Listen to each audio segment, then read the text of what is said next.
भाजप नेते अशोक चव्हाण यांनी केलेल्या वक्तव्यानंतर काँग्रेस नेत्या यशोमती ठाकूर यांनी त्या टीकेला प्रत्युत्तर दिलं आहे। अशोक चव्हाण यांना आदर्श चव्हाण संबोधत त्यांनी मतदारांची किंमत त्यांनी मटणापुरती केल्याचं म्हटलं, तर त्यांना त्यांच्या वडिलांची प्रतिमा सुद्धा लक्षात नाही। अशोक चव्हाण यांनी पक्ष बदलल्यामुळे त्यांची संस्कृती बदलली असून त्यांची नियत देखील बदलली, म्हणून त्यांनी पक्ष बदलला असं देखील यशोमती ठाकूर म्हणाल्या।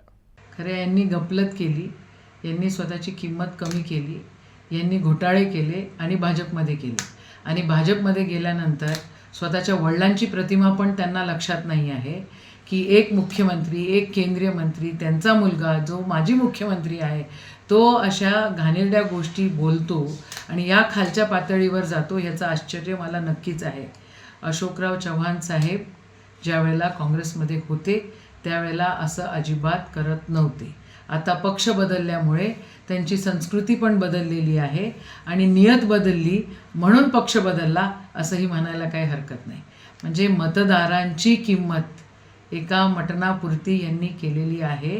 हे मतदारांची पण व्हॅल्यू घटवणारी गोष्ट आहे आणि त्यांच्या या वक्तव्याचा निषेधच आहे।